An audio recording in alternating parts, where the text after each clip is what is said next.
Truckers of Reddit, what is something you have witnessed driving at night that gave you chills?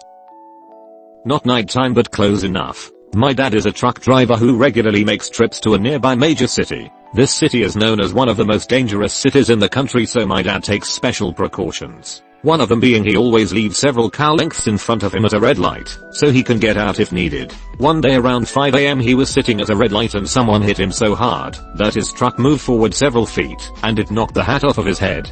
He looked in the rearview mirror and saw someone run up to the back of his trailer and faint. He decided he should stay put and wait for the police to show up.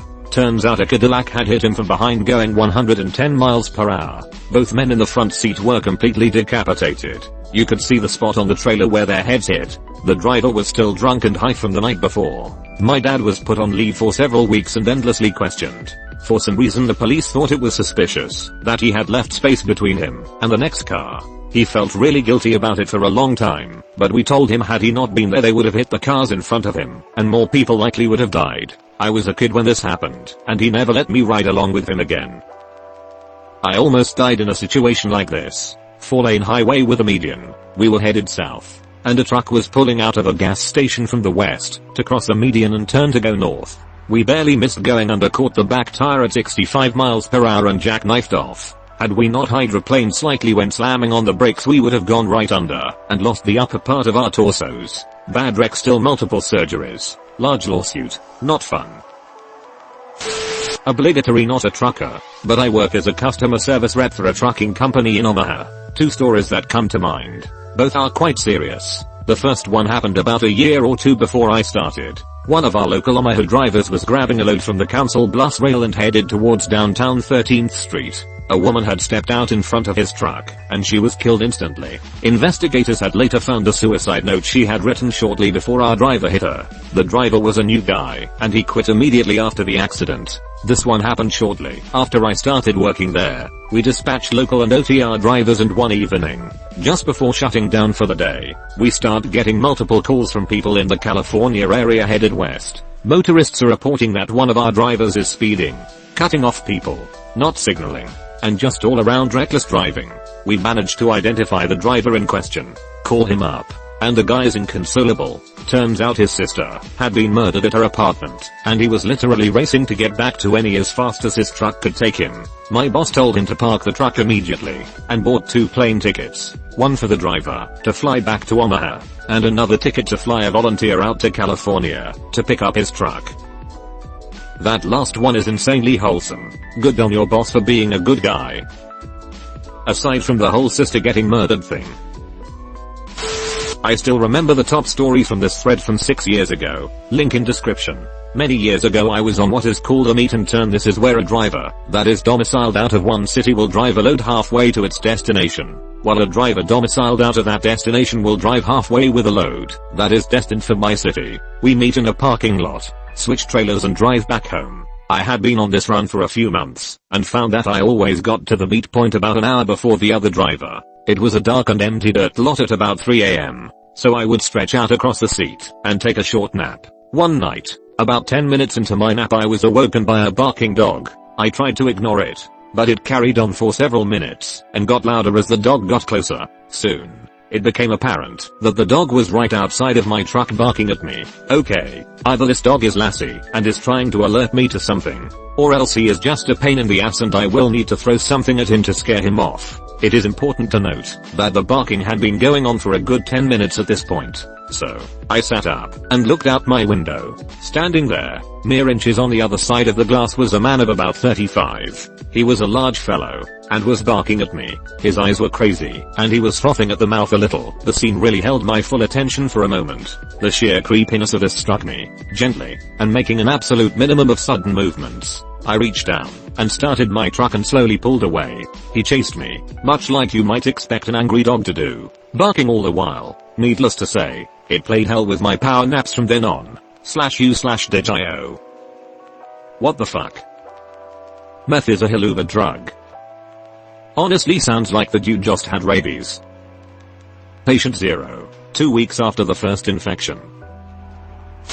Where do you want me to start? I'll stick with a story from when I was straight and sober. Coming back from Coonawarra, very northern town in Western Australia, to Perth one night. seen no one else on the road for hours, but every now and then, on a long straight, I could see a set of tail lights in the distance. All of a sudden, there's the tail lights, attached to a trailer that stopped dead in the middle of the road. I slammed on the brakes, and swerved around it, and that's when I realized that the truck, towing 3 trailers, had run off the road into the only large tree for miles. If not for how this ended, I'd laugh my ass off at the irony. I pulled forwards, off the road, and jumped out. My co-driver, who'd been asleep, but got thrown out of the bunk when I slammed on the brakes, was already calling emergency services. As I got to the back of my 3rd trailer, wisps of smoke started from under the cab of the Volvo wrapped around the tree. I raced back, grabbed a fire extinguisher, and was running towards the wreck when I heard a groan from the ditch. About 10 meters in front of the wreck, the driver had been thrown clean through the windscreen, and while he was an absolute mess, at least he was alive. The Volvo was, by now, in flames. But that just gave me some light to inspect old mate for injuries. And then I heard the sound that, even now, tears me to the core. Or thin, high-pitched squeal, gradually progressing into the most soul-piercing scream I've ever heard. His co-driver had also been asleep in the bunk, and with the truck wrapped around the tree, he was stuck. And I hadn't thought to fight the fire, and now some poor bastard was burning to death, trapped in a steel coffin, while I just collapsed, impotent and broken. I still drive trucks now. It's my life. It's cost me several relationships and a marriage, but I don't know anything else that I can do. I love the life. I love the freedom. And I always know that I can lose everything in the blink of an eye, but I never again, and never will. Driver's a 2-up team. I could never live with killing a workmate, because I fucked up. That's a horrible story. Can we have the other, possibly lighter story? The one where you were gay and drunk, and let a full truck stop of guys run a train on you. That must be what cost him a marriage. But he loves that life. He loves the freedom. Turn me into Swiss cheese. I-25 south of Albuquerque. There's a huge dip, straight down one side of a canyon, and up the other. I'm a very safe driver, so I took the downgrade slow, and crawled up the other side with my hazards on. Looking in my mirror, I see headlights from another truck at the bottom. Then 2 jets of flame shoot like 20 feet into the air above it. This truck runs past me doing 80 up the slope. I didn't even know it was possible to put nitrous into a semi. I know it ain't legal, but I thought the devil himself was riding up on me. Dear God, I want to see nitrous semi trucks racing on a racing track. Probably the plot of the next Fast and Furious movie. Fast and Fury Road. Not me, but a friend saw a naked kid, 9 to 10 years old, walking at night on a long stretch of empty stretch of Highway 41 south of where it meets Highway 285 in New Mexico. He picked the kid up and called it into local law enforcement. The kid wouldn't speak. A state trooper showed up and, according to my friend, acted like it was no big deal, like he had seen it all before. My friend asked the officer to hold up and what was going on. The officer said, "Don't worry about it," and just turned and walked away. Loading the kid into his vehicle, he tried to find a newspaper articles about it in papers from nearby cities, but never found anything. He looked and couldn't find anything in any missing persons filings. He told this story with a haunting simplicity and air of dread. Probably a local mentally challenged kid. The cops' reaction and the fact that it didn't make the news tend to indicate that it wasn't the first time they did something alike, and a good cop sees no reason to publicize what could be embarrassing to the family. That's a nicer theory than where my mind went first, which was pedophile kidnapping and the police were in on it. Your theory can sadly fit within mine. A friend who is a truck driver told me this one. He was driving through the edge of some bushland on his way back to Perth, Western Australia, when he hit a kangaroo. He stopped the truck, grabbed his knife, in case he needed to dispatch it, his flashlight, and got out. He went over to the kangaroo. It needed to be dispatched, as it was alive and in immense pain. But he got this weird feeling that he was being watched. He flashed his light around and saw dozens of pairs of red eyes watching him. The whole mob of kangaroos was just standing there watching him kill one of their mates. Kangaroos have red eye shine. He quickly dispatched the kangaroo, bolted back to his truck, and took off. He said it was the creepiest shit he had ever seen on the road. If you think about it more deeply, it's kinda spooky. For him it was an accident, and killing the kangaroo an act of mercy, but for the gang of roos he'll well be forever the butchie man who kills their beloved ones in the middle of the night. He is legend. Such an amazing book. Shame about the movie. There's another driver where I worked that tells a story about driving through the desert in Arizona back in the 80s with nothing around for miles. When he broke down in the middle of the night, it was an easy fix. His fuel filter was clogged. He drained it a little to free up the fuel and got the truck running. About 15 minutes later, he took off down the highway when he saw a man that was out of breath on the side of the highway that was staring at him as he passed. He said it looked like the guy had been running toward him until he got his truck running and drove away. He said if he had been there a few more minutes, the guy would have been able to walk up on him with his head in the engine bay. He said the look on the guy's face gave him chills, and telling the story you could see it still creeped him out. There's one rule we never break: never stop for anyone. It's entirely possible this was a guy who got lost on a hiking trip, finally saw someone, ran towards them, only for them to drive away, leaving him hot, thirsty, and stranded. The look of a guy whose hope just vanished. This happens, especially in the Superstition Mountains area. Those mountains have a habit of eating people. Usually if a hiker disappears in there, no trace of them is ever found. That's exactly what this sounds like. In the middle of the desert with nothing else around for miles, far greater odds of a stranger being some poor lost soul than a secret serial killer looking for their next victim. Dude may well be dead. Scary part is we don't know.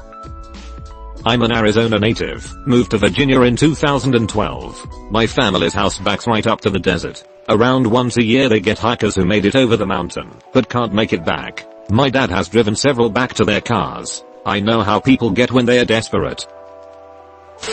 Not me, but my aunt. She was driving at 1 AM down rural roads in the UK. They tend to be quite narrow, no paths and no lighting, and didn't see a jogger in the road, wearing all black. Sadly she hit him and he died. The emotional toll on her was too much. She quit driving and became reclusive for some time.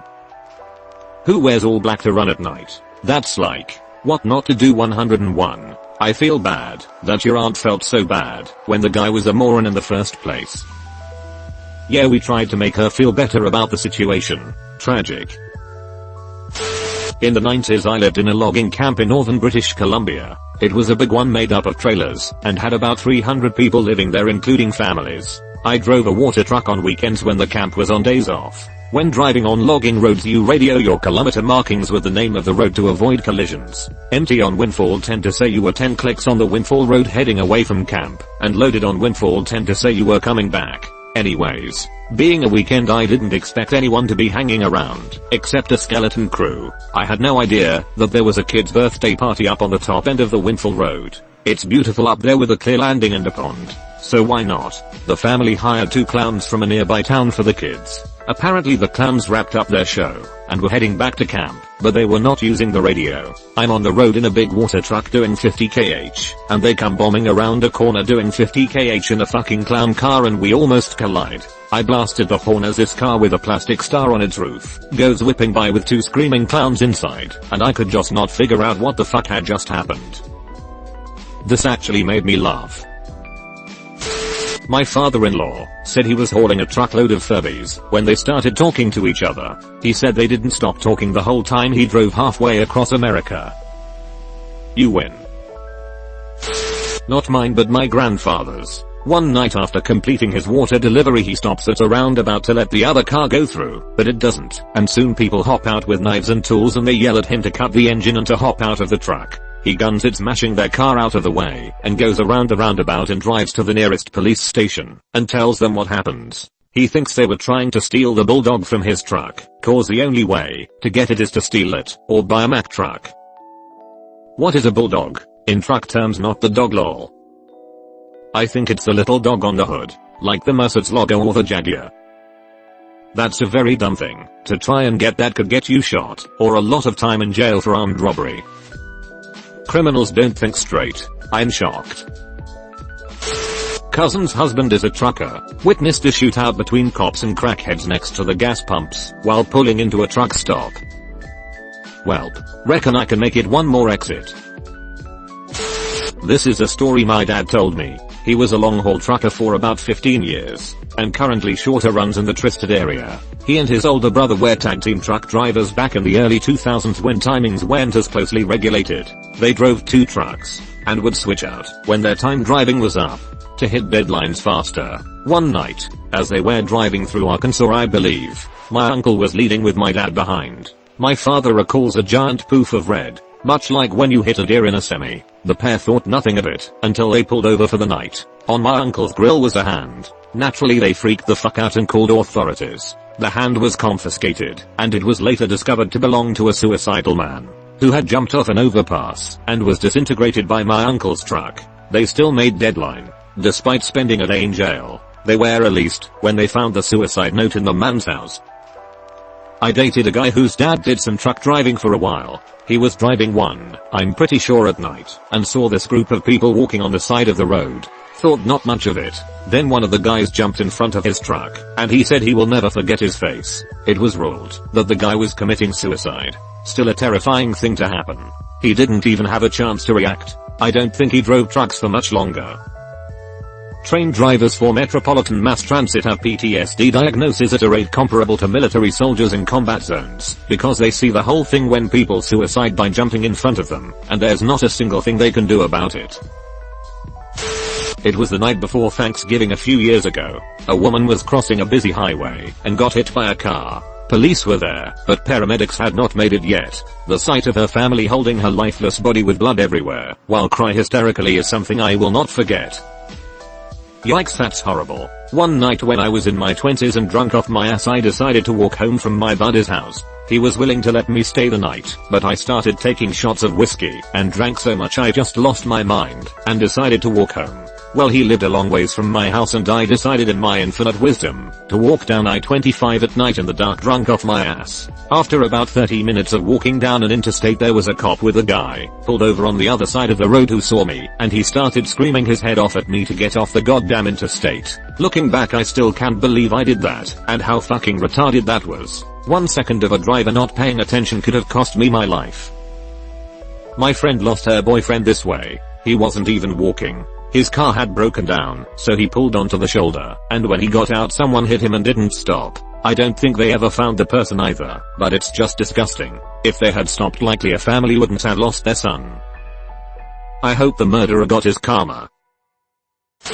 When I was about 12, our family vehicle broke down on the side of the highway. The two adults asked me and my 10-year-old cousin to go walking and find a payphone, because one was heavily pregnant and the other was disabled. We walked for about 2 miles when a trucker pulled over and asked what we were doing. We explained the situation, and he said to get in the truck and he would take us to Walmart. He was an older black man with a grey beard and a heavy foreign accent. As we climbed into his truck, he told us we should never ever get in the truck with a strange man, because it's extremely dangerous. But we did it anyway and he took us to Walmart, and we called somebody to come help us. Any random truck driver could have raped us and killed us easily, but thankfully, this one didn't. Walmart is pretty scary. Haha. When you're 12 years old walking on the side of the road late at night, it's heavenly to see a business that is open and has lights on. It could have been a Nickelback concert, and I still would have been glad to see it. Lol. It could have been a Nickelback concert, and I still would have been glad to see it. Lol. Let's not get carried away here.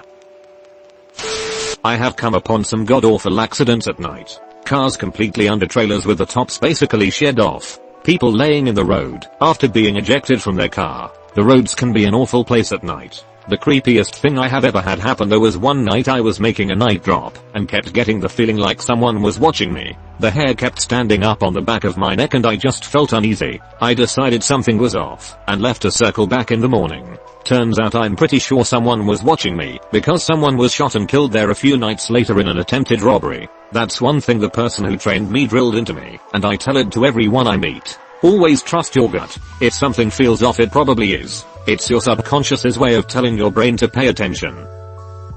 Yeah, I have read about this before, and I always listen when my subconscious is warning me. The way it was explained where I read it was something like this. Your consciousness isn't capable to handle all the information your senses actually pick up.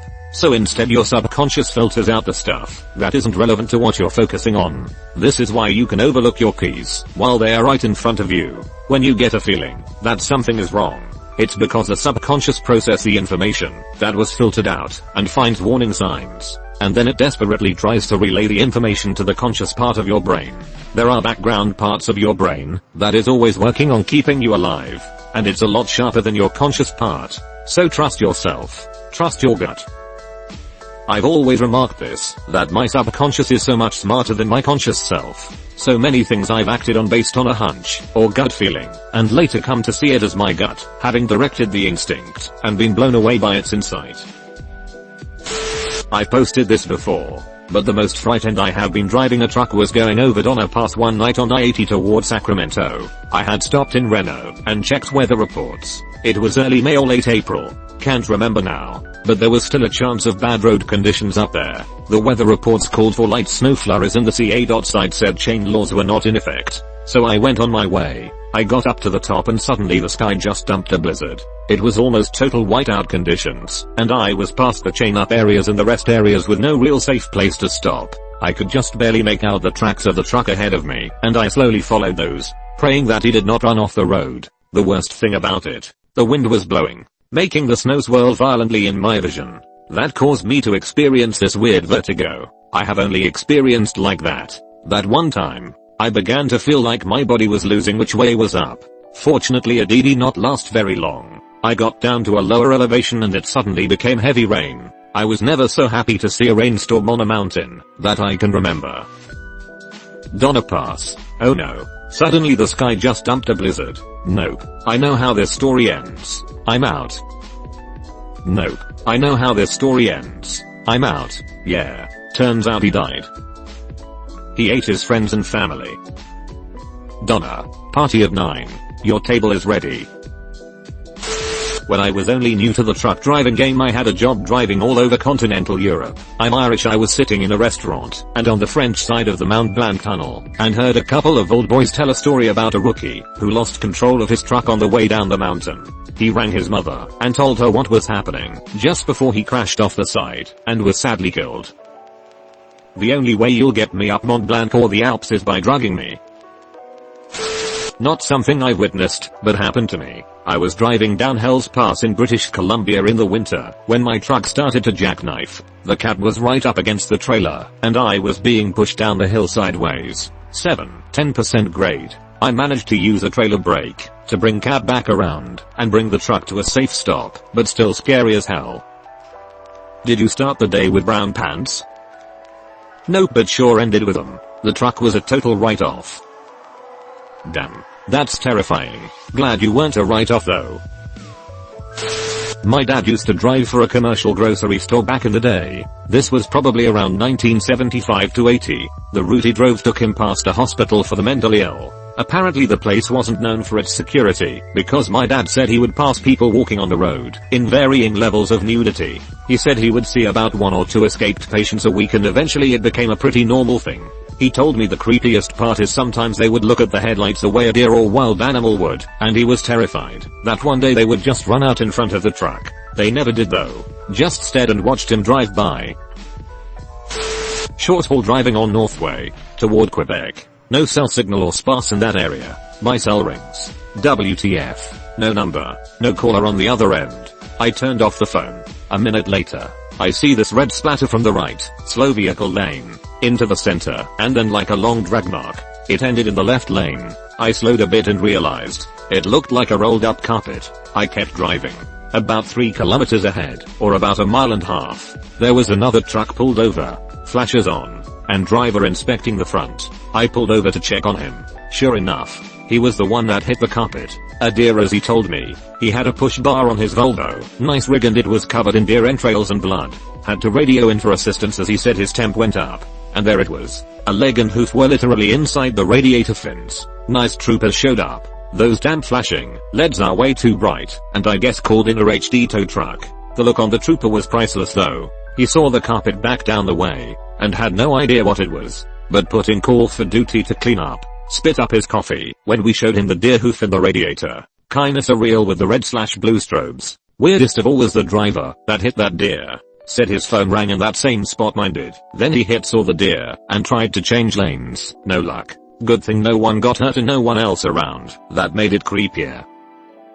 I think obviously the deer were making prank calls and one of them got out of hand. It's all fun and games until somebody grinds you into a carpet. The best stories here are from Canadians and Australians. Because one is a winter wonderland, and the other is a crazy desert. My dad's a trucker, has been for about 50 plus years. The most horrifying thing that he saw/happened to him was a really horrid accident. On a northern Canadian road, a small car, think like a Volkswagen Beetle, was in an accident. I think a large truck hit her head on, or something like that. Anyways, the accident was so severe that pieces of this woman were everywhere, and the road was filled with blood and other bodily matter. This was fairly late in the night, around 1 to 2 am, and the depth of highways send out one lone guy as a cleanup worker. My dad drove past the accident and saw this guy throwing up in the ditch, so he stopped and asked him if he was okay and what was going on. So the guy told him about the accident, and my dad saw everything. The guy was really struggling to clean everything up, and my dad, being the type that'll help out anyone and everyone, helped him clean everything up. This was a few years ago, and he still has nightmares about it. What a good guy to help him though. That's an awesome action. To put yourself in that situation, just to help someone you don't know out. That's really cool. Thanks. He's a pretty awesome guy. Ex-tow operator. Got a phone call from my wife who was picking me up at 1 am. She calls frantic screaming there's been an insane accident, but she only sees one car. Our shop was a block away. I get there to light it up with my emergency lights and block the scene for first responders. There's only one car. This is a 6-lane bridge that goes over the thruway. The car's engine is inside the firewall. There is no front of the car. I get out, and I'm talking with this guy hot in shock. I ask him, were you hurt? He says, no. I pulled over because I thought I had a flat tire. I walked around the front to look at the passenger side, and soon as my foot hit the curb I heard a loud bang. I turned around, and my car is gone. My next words are, what did you hit? He said, nothing at all.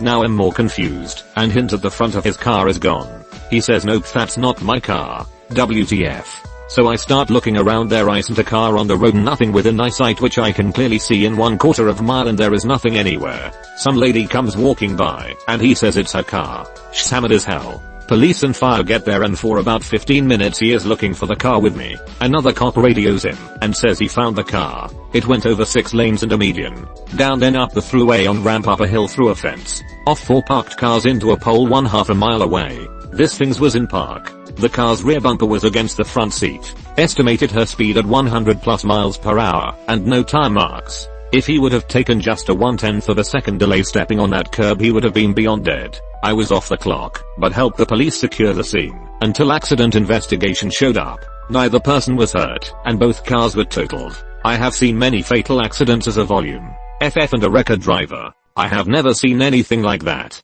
folks walked away from. I recovered cars and extracted accidents that were nowhere near that bad. Note, car was in park, which don't mean a lot. All you have to do is break the park paw and it will roll. But to go that far, over that much stuff, and mostly uphill, and her with such extensive intrusion into the car, even bent the ape, as there had to be divine intervention.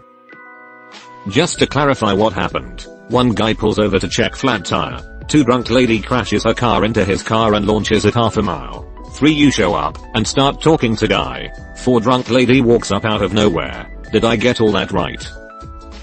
Yeah, this story was very confusing to follow. Glad it wasn't just me. Had to reread a few times. From the sound of it, the fucking reality of it was hard to follow. The scariest thing that has ever happened to me. About 10 years ago I ran out at night to a 7-Eleven to get a pack of smokes. There was a 7-Eleven right outside of my subdivision. I'm standing in line and a huge dude gets in line behind me. No big deal. I'm not a small woman myself. I'm about 5 feet 10 and, at the time, was almost 300 pounds. But this dude was substantially larger. I'd say about 6 feet 5. Close to 400 pounds. He complimented my necklace. And I just got the creepiest vibe from him. And I never ignore creepy vibes. I know better. I said thank you, got my smokes, and got in my car. As soon as I'm pulling away, he's getting into his truck and starts it. I pull out of the parking lot left. So does he. I pull a right turn into my subdivision. So does he. I go up the 2 more streets and go to pull a right onto my street. So does he. At this point I'm pretty freaked out. So instead of parking outside of my house, I just keep driving around my neighborhood. He followed me around for 20 minutes, taking every single turn I did. I was just about to call the cops or my dad or someone, when he gave up and turned down a street that takes you out of my subdivision. Stay alert, folks. Long story short, I had a tow truck come out to change my flat for me. Had to wait a while, and it happened right as I left work. 11:30 PM. Dude got there at 2:30 am. With his mute female passenger. She didn't say a single word to me. Didn't talk to him either. And just stared. I was heading back home for my off days, and had 5 hours of driving ahead of me. Dude says I shouldn't drive like that on the donut. Asks if I live in the area. I say yes. He says he'll follow me back. Immediately get creeped out. Especially cause of the woman in his cab. She just creeped me out too. I insist I'll be fine. And he insists further. So I get in the car and drive right back to the prison.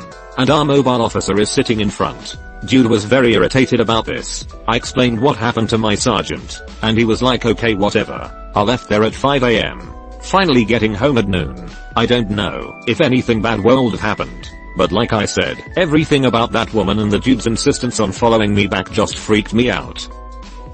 You lived 5 hours away from work.